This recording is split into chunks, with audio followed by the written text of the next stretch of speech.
আমাদের প্রিয় নবীর সাথে লাইলাতুল কদরের রাত্রিতে কি হয়েছিল? আখেরি নবী হজরত মোহাম্মদ সাল্লাল্লাহু আলাইহি ওয়াসাল্লাম জীবনের একটা পর্যায়ে একা একা সময় কাটাতে লাগলেন।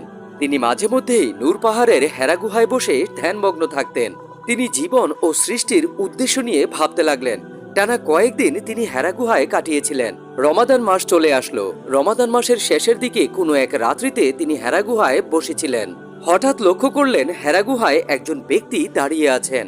রাসূলুল্লাহ সেই ব্যক্তিকে দেখে চমকে গেলেন। ওই ব্যক্তিটি নবীজির কাছে এসে বলল, ইকরা, পড়ো তোমার প্রভুর নামে। নবীজি বললেন, আমি তো পড়তে জানি না। ওই ব্যক্তিটি তখন সূরা আলাকের 5টি আয়াত পড়ে শোনালেন।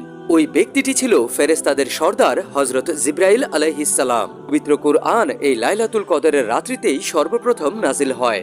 নবীজি সাল্লাল্লাহু আলাইহি ওয়াসাল্লাম তখনও জানতেন না তিনি আল্লাহ তাআলার মনোনীত নবী। সুবহানাল্লাহ।